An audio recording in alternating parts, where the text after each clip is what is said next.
So, you want to buy a news channel. Find the building, hire the anchors, put a flag graphic behind their heads, and watch the ad dollars roll in. Except, here's the part nobody warns you about. Most of the money has nothing to do with anyone actually watching. You can build a news channel that pulls in hundreds of millions of dollars a year from people who have never once turned it on in their lives. By the end of this video, you'll know exactly how that's possible, why the news business is really the toll booth business wearing a blazer, and why some of the biggest names in the industry keep losing money in the exact years everyone assumes they're printing it. Let's start with the price tag, because it depends entirely on what you mean by a news channel. At the small end, you're buying a single local station in a mid-size market, a CBS or ABC affiliate in a town most people couldn't find on a map. Recent deals have put 6 stations like this at around $50 million combined, so call it roughly $8 to $10 million each. For that, you get a newsroom,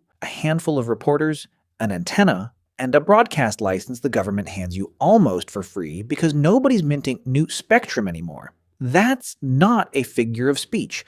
The FCC essentially stopped handing out new full-power licenses decades ago, which means you can't build a station from a blank field the way you'd build a restaurant.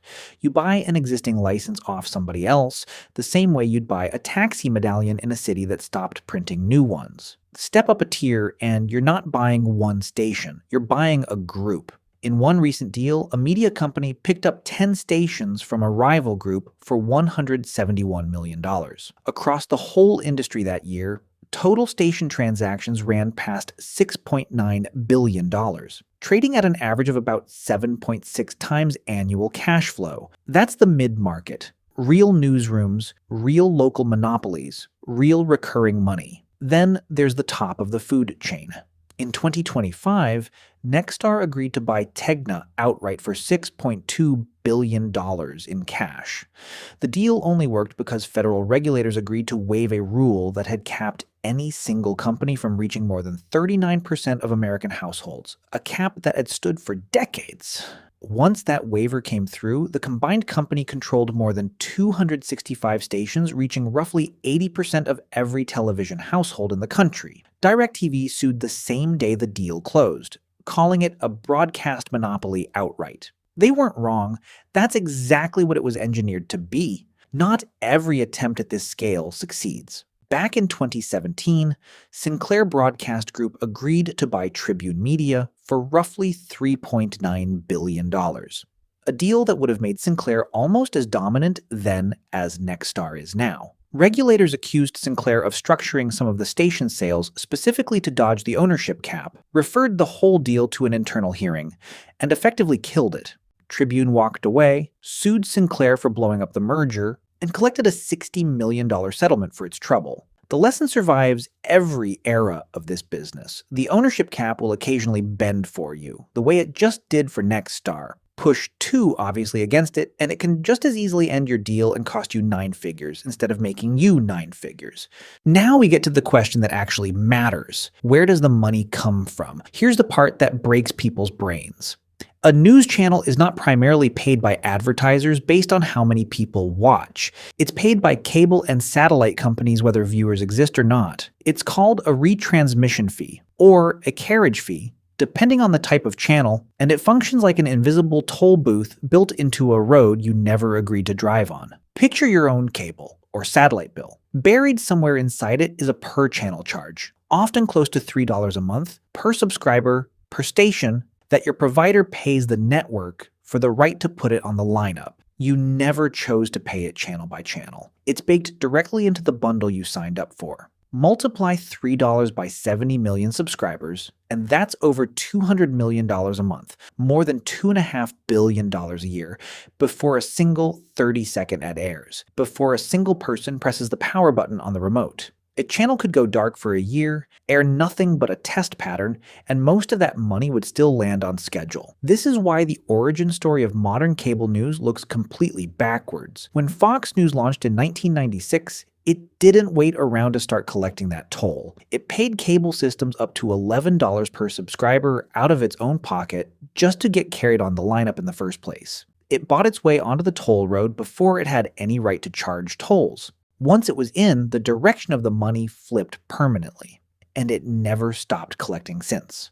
By the mid-2000s, retransmission and carriage fees industry-wide had crossed $47 billion a year. And for the biggest cable news networks, that toll revenue alone out-earned advertising outright. And the toll gets enforced with a weapon most viewers never see coming. If a cable or satellite provider refuses the new asking price, the broadcaster can simply switch the channel off for every one of that provider's subscribers, an industry tactic bluntly called going dark. Tegna once blacked out 64 local stations on DirecTV for several weeks over exactly this kind of standoff, until DirecTV agreed to a new multi-year rate. The provider always caves eventually, because losing local news and local sports for millions of paying customers is worse for their business than paying the toll. Owning that toll booth is worth fighting your own family over. In September of 2025, control of Fox News, The New York Post, and The Wall Street Journal changed hands in a $3.3 billion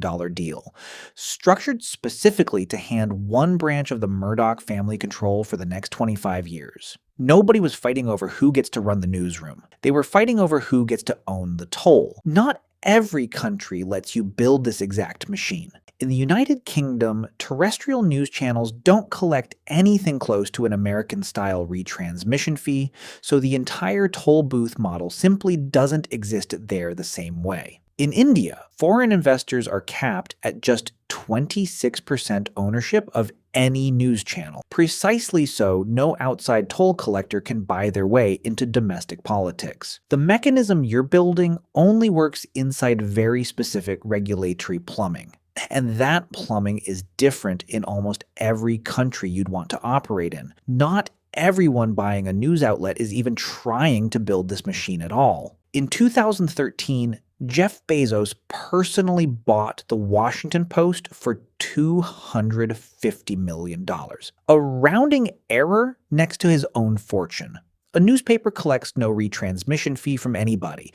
There's no toll booth to inherit. The purchase was never about the mechanism we've just described. It was about owning influence directly, which is a completely different business plan wearing the same trench coat. So if the toll always gets paid regardless of ratings, why does anyone in this business ever lose money? Because the toll only covers the floor. Everything built on top of it is not guaranteed at all, starting with political advertising, which local news depends on more heavily than almost any other industry on Earth. Election years are a feast.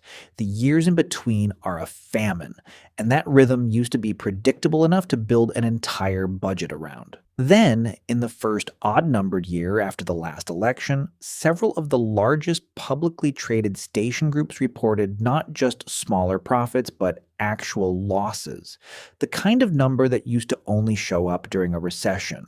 Shares in a few of these companies were trading for less than the price of a fast food breakfast. The toll kept getting collected exactly on schedule. The rest of the business lost money anyway, and the toll booth cannot save you from your own newsroom.